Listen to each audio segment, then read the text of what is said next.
Welcome back again. This is becoming a bit of a habit.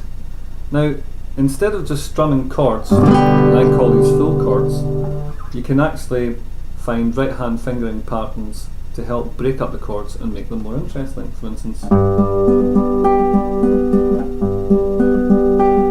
a lot more interesting in strumming G.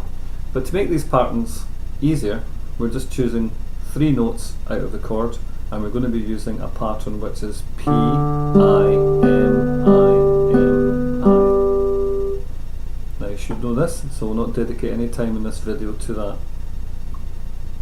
To find the correct arpeggio position for your hand, you can go pinky on the wood, 3, 2, 1, thumb, which means your thumb takes care of the 3 bass strings, your index finger, I, takes care of the G string only, and the M finger takes care of the 2nd B string, and the A finger takes care of the 1st string, high E.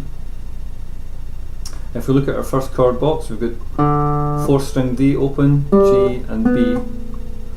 And if we do a P, I, M, I, M, I pattern, we get D, G, B, G, B, G. And we want to do that twice, just to show the pattern and get our hands warmed up. Once again, 1, 2, 3.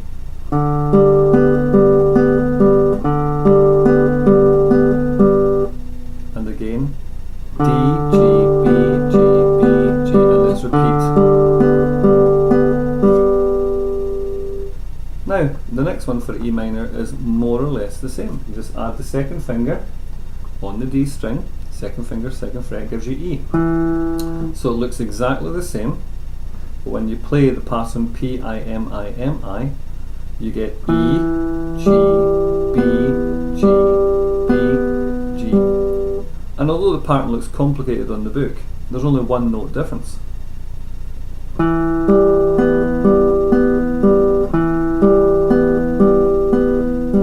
And again the same pattern, E, G, B, G, B, G,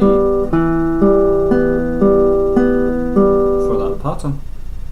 A minor, you could actually keep the middle E on, 3rd finger on A, and this time round the finger and the fret don't match up, and your 1st finger on C, and again using the P, I, M, I, M, I pattern, it gives us E, A, C, A, C, A. So we'll do that again.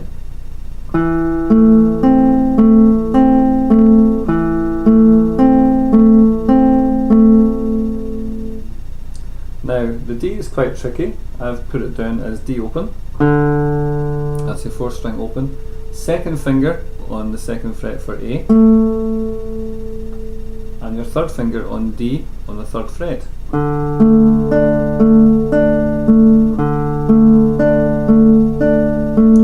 Now that stretch is quite tricky, so instead of using the 3rd finger, you can use your pinky, your 4th finger on the 3rd fret. And when you play these notes, you get D, A, D, A, D, A, and it's repeat.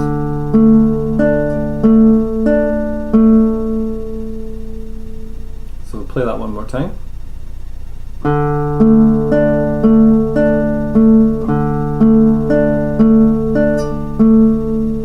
You can keep that sequence going as long as you like until your right hand pattern becomes fluent and you feel more confident with it.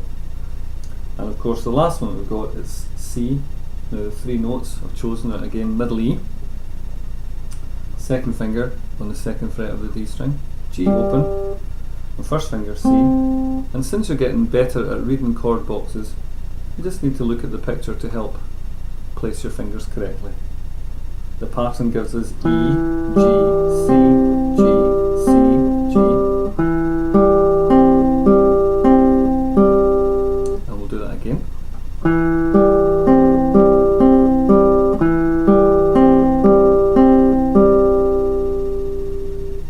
Now, a good strategy for working way through would be to play each chord separately, independently on their own until you get fluent, and then you'll be ready to turn over the page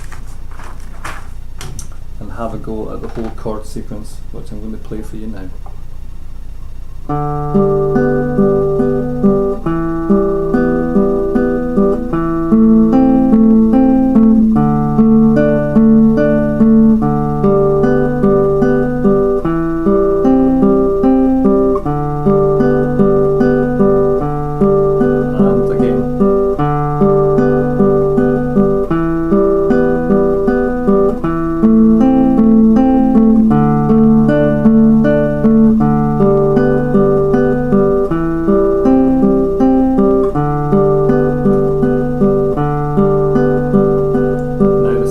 section gives us E minor, E minor, E minor.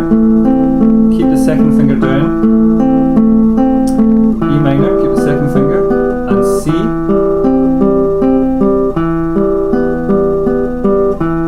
And repeat that.